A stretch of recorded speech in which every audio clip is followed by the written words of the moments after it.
A la señora Saville, Inglaterra. 5 de agosto de 17. Ha ocurrido un incidente tan extraño que no puedo por menos de consignarlo, aunque es muy probable que me veas antes de que estos papeles lleguen a tus manos.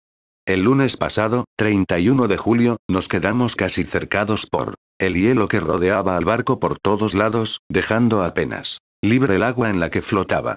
Nuestra situación era un poco peligrosa, sobre todo teniendo en cuenta que nos envolvía una niebla muy espesa. Así que permanecimos al pairo en espera de que sucediese algún cambio en la atmósfera y el tiempo. Hacia las 2, despejó la niebla, y vimos, extendiéndose en todas direcciones, inmensas e irregulares llanuras de hielo que parecían no tener fin. Algunos de mis camaradas lanzaron un gemido, y yo mismo empezaba a sentirme asaltado por inquietantes pensamientos cuando, de repente, una extraña visión acaparó nuestra atención y distrajo nuestros pensamientos de la situación en que nos encontrábamos. A unos 800 metros y en dirección norte, divisamos un vehículo de poca altura, sujeto a un trineo y tirado por perros. Un ser de aspecto humano, pero al parecer de gigantesca estatura, iba sentado en el trineo y dirigía a los perros. Observamos el rápido avance del viajero con nuestros catalejos, hasta que desapareció entre los lejanos montículos de hielo. Este espectáculo nos produjo un asombro indecible. Según creíamos, nos encontrábamos a centenares de kilómetros de tierra firme. Pero esta aparición indicaba que en realidad no estábamos tan lejos. Cercados por el hielo, no obstante, nos era imposible seguirle el rastro, que habíamos observado con la mayor atención. Unas 2 horas después de este incidente notamos mar de fondo, y antes del anochecer el hielo se rompió, quedando libre nuestro barco. Sin embargo, seguimos al pairo hasta la mañana siguiente, por temor a chocar en la oscuridad con aquellas grandes masas desprendidas que quedaron flotando a la deriva tras romperse el hielo. Aproveché ese tiempo para descansar unas horas. Por la mañana, tan pronto como amaneció, salí a cubierta y encontré a todos los marineros asomados a un costado del barco, al parecer hablando con alguien que había en el mar. Efectivamente, se trataba de un trineo como el que habíamos visto anteriormente, el cual, navegando a la deriva sobre un gran témpano de hielo, se nos había arrimado durante la noche. Solo le quedaba un perro. Pero dentro iba un ser humano, a quien los marineros trataban de convencer para que subiera a bordo. No era, como parecía el otro viajero, un habitante salvaje de alguna isla ignorada, sino un europeo. Al salir yo a cubierta dijo el oficial: «Aquí está nuestro capitán, que no consentirá en dejarle perecer en mar abierto». Al verme, el desconocido se dirigió a mí en inglés, aunque con acento extranjero. Antes de subir a bordo de su barco dijo: «¿Tendría la bondad de indicarme hacia dónde se dirige?». Puedes imaginar mi asombro al oír semejante pregunta en labios de un hombre al borde de la muerte, para quien mi barco debía de suponer un recurso que nadie habría querido cambiar por el tesoro más preciado de la tierra. Contesté, sin embargo, que íbamos en viaje de exploración hacia el Polo Norte. Al oír esto pareció tranquilizarse, y accedió a subir a bordo. Válgame Dios, Margaret. Si hubieras visto al hombre que consentía de este modo en salvarse, tu sorpresa no habría tenido límites. Sus miembros estaban casi helados, y tenía el cuerpo espantosamente demacrado a causa del cansancio y el sufrimiento. Jamás había visto a un hombre en tan lastimosas condiciones. Intentamos trasladarle al camarote, pero en cuanto dejó de recibir aire fresco se desmayó. Así que lo volvimos a sacar a cubierta y lo reanimamos frotándole con conac y obligándole a tragar una pequeña cantidad. Tan pronto como volvió a mostrar señales de vida, lo envolvimos en mantas y lo instalamos junto al fogón de la cocina. Lentamente, se fue recuperando, y tomó un poco de sopa, cosa que le reanimó de forma sorprendente. Así pasó 2 días, antes de poder hablar, y a menudo temí que los sufrimientos le hubiesen privado de sus facultades mentales. Cuando se hubo recuperado un poco, lo trasladé a mi propio camarote y lo atendí todo lo que permitían mis obligaciones. Jamás había conocido a nadie más interesante. Suele tener una expresión exaltada, como de locura, en la mirada. Pero hay momentos en que si alguien tiene un gesto de amabilidad con él o le presta el más pequeño servicio, se le ilumina el semblante, por así decir, con un resplandor de bondad y de dulzura como jamás he visto. Pero, por lo general, se le ve melancólico y desesperado, y a veces le rechinan los dientes, como si fuera incapaz de soportar el peso de las aflicciones que le agobian. En cuanto mi huésped se hubo recobrado un poco, me costó mucho trabajo mantenerle apartado del acoso de mis hombres, que deseaban hacerle 1000 preguntas. Pero no consentí que lo atormentasen con su vana curiosidad, dado que se encontraba en un estado físico y mental cuya recuperación dependía evidentemente del reposo más absoluto. Una de las veces, no obstante, el lugarteniente le preguntó por qué se había adentrado tanto en los hielos con aquel extraño vehículo. Su semblante adoptó al punto una expresión de profunda tristeza, y contestó: para perseguir al que huye de mí. ¿Viaja de la misma manera el hombre al que persigue? Sí. Entonces creo que lo hemos visto, porque el día antes de recogerle a usted avistamos un trineo tirado por perros, con un hombre. Esta noticia atrajo la atención del desconocido, que hizo una multitud de preguntas sobre la dirección que el demonio, como él lo llamó, había tomado. Poco después, cuando se quedó a solas conmigo, dijo: sin duda he despertado su curiosidad, así como la de esta buena gente. Pero usted es demasiado discreto para hacer preguntas. Desde luego, sería muy impertinente e inhumano por mi parte importunarle ahora con preguntas. Sin embargo, me ha rescatado de una extraña y peligrosa situación. Me ha devuelto benévolamente a la vida. Poco después de esto, preguntó si creía que al romperse el hielo habría sido destruido el otro trineo. Le dije que no le podía contestar con seguridad, ya que el hielo no se había roto hasta cerca de medianoche, y que el viajero podía haber llegado al lugar seguro antes de esa hora. Pero no me era posible asegurar nada. Desde ese momento, un nuevo soplo de vida animó al debilitado cuerpo del desconocido. Mostraba grandes deseos de subir a cubierta a vigilar, por si surgía el trineo que había aparecido antes. He conseguido persuadirlo de que permanezca en el camarote, pues está demasiado débil para soportar las duras condiciones atmosféricas. Le he prometido que alguien vigilará en su lugar y que le avisará inmediatamente si aparece cualquier nuevo objeto a la vista. Este es mi diario en lo que se refiere a este extraño suceso hasta el día de hoy. La salud del desconocido mejora poco a poco, pero es muy reservado y se muestra muy inquieto cuando entra en el camarote alguien que no sea yo. Sin embargo, sus modales son tan conciliadores y afables que todos los marineros se interesan por él, aunque habla muy poco con ellos.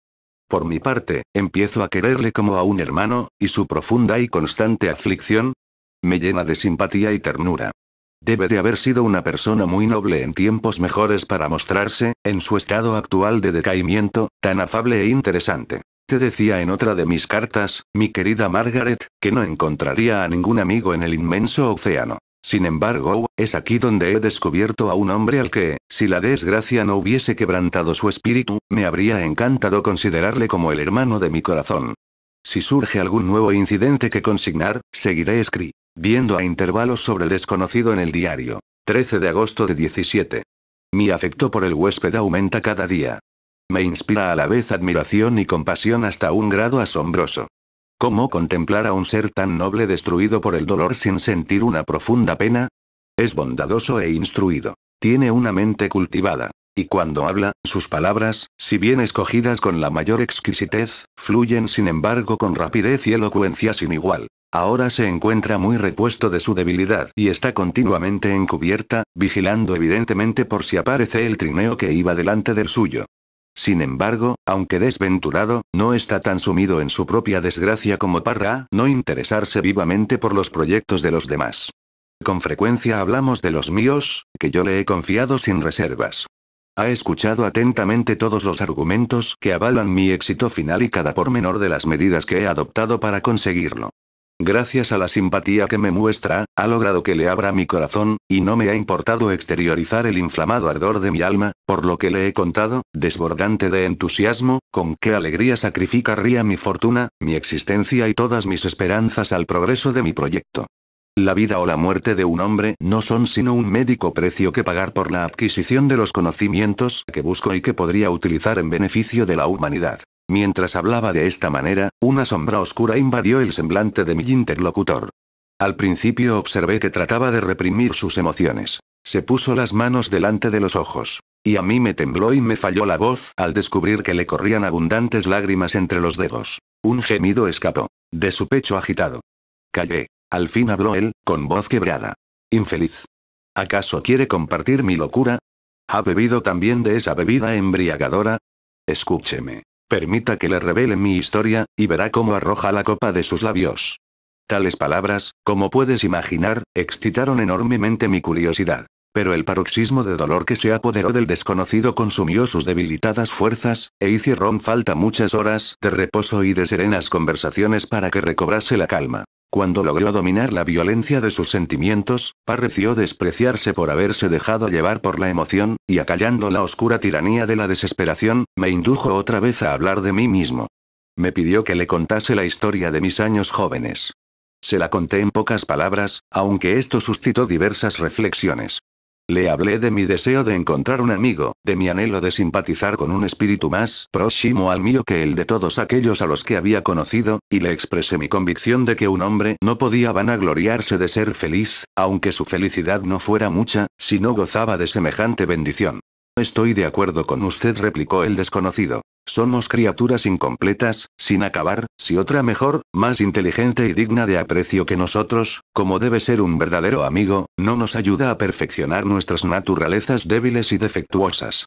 Una vez tuve un amigo, el más noble de los seres humanos. Por tanto, estoy en condiciones de opinar sobre la amistad. Usted tiene esperanzas, y todo un mundo por delante, y no tiene motivos para desesperar. Pero yo lo he perdido todo, y no puedo empezar otra vida de nuevo. Al decir esto, su semblante reflejó una aflicción muda y serena que me llegó al corazón. Pero guardó silencio, y luego se retiró a su camarote. Incluso destrozado espiritualmente como está, nadie es capaz de apreciar como él las bellezas de la naturaleza. El cielo estrellado, el mar, y cada escenario grandioso que ofrecen estas regiones maravillosas, parecen capaces de elevar su alma de la tierra. Este hombre tiene una doble existencia. Puede hundirse en el sufrimiento y dejarse vencer por los desengaños. Sin embargo, cuando se encierra en sí mismo, es como un espíritu celestial que irradia un halo a su alrededor, dentro de cuyo círculo no se atreven a entrar ni el dolor ni la locura. Te hará sonreír el entusiasmo que muestro al hablar de este divino errabundo. No lo harías si le conocieses. Te has formado e instruido en los libros, apartada del mundo, y eres por ello un poco exigente. Pero eso mismo te capacita más para apreciar los extraordinarios méritos de este hombre maravilloso. A veces he tratado de descubrir qué cualidad es la que le eleva tan por encima de las personas que he conocido. Creo que es su perspicacia, su vivo e infalible poder de discernimiento, su penetración en las causas de las cosas, su claridad y precisión sin igual. Añade a esto una facilidad de expresión y una voz cuyas variadas entonaciones poseen una musicalidad cautivadora. 19 de agosto de 17. Ayer me dijo el desconocido. Se habrá percatado con facilidad, capitán Walton, de que he sufrido grandes y singulares desventuras. Una vez decidí que el recuerdo de estos males muriese conmigo, pero usted me ha hecho mudar de propósito. Usted busca el conocimiento y el saber, como yo los busqué en otro tiempo. Confío vivamente en que el cumplimiento de sus deseos no se convierta en una serpiente que le muerda, como me mordió a mí. No sé si el relato de mis infortunios puede serle de utilidad. Sin embargo, dado que sigue el mismo camino que yo seguí, exponiéndose a los mismos peligros que han hecho de mí lo que soy, supongo que podrá sacar una enseñanza oportuna de mi relato, una enseñanza capaz de guiarle si triunfa en su empresa, y de consolarle en caso de que fracase. Dispóngase a escuchar sucesos que normalmente se tienen por maravillosos. Si nos halláramos en parajes menos salvajes de la naturaleza, temería chocar con su incredulidad, y quizá me juzgase ridículo. Pero en estas regiones deshabitadas y misteriosas pueden parecer posibles muchas cosas que provocarían la risa de quienes no están familiarizados con los cambiantes poderes de la naturaleza. No me cabe duda tampoco de que el desarrollo de mi relato le convencerá de la veracidad de los sucesos que lo componen. Como puedes imaginar, me sentí muy complacido ante el ofrecimiento de tales revelaciones. Sin embargo, no podía soportar la idea de que el relato de sus aventuras reavivara en él el dolor. Sentía los mayores deseos de escuchar la prometida narración, en parte por curiosidad, y en parte por un gran deseo de mejorar su suerte, si eso estaba en mi mano. Y así se lo hice saber. Le agradezco sus buenos sentimientos, replicó, pero es inútil. Mi destino está próximo a su fin. Solo espero que suceda una cosa, y luego descansaré en paz. Comprendo lo que siente, prosiguió, al observar que yo quería interrumpirle, pero se equivoca, amigo mío, si me permite que le llame así. Nada puede alterar mi destino. Escuche mi historia, y comprenderá cuán irrevocablemente trazado está. Seguidamente, me dijo que empezaría su relato al día siguiente, cuando yo estuviese libre de obligaciones. Esta promesa me arrancó las más cálidas expresiones de agradecimiento. He decidido consignar por escrito cada noche, siempre que mi deber no me lo impida, y ateniéndome lo más fielmente posible a sus propias palabras, lo que él me cuente durante el día. En caso de encontrarme ocupado, tomaré notas al menos. Este manuscrito te proporcionará sin duda el mayor placer. Pero yo, que lo conozco y escucho la historia de sus labios, con qué simpatía lo leeré en el futuro. Aún ahora, al dar comienzo a esta tarea, su voz modulada se dilata en mis oídos. Sus ojos brillantes se demoran en mí con toda su melancólica ternura. Le veo alzar la mano delgada con animación, mientras las facciones de su rostro resplandecen con la luz que irradia del interior de su alma. Qué extraña y conmovedora debe de ser su historia, y qué espantosa la tormenta que atrapó el valeroso navío en su rumbo y lo hizo zozobrar así.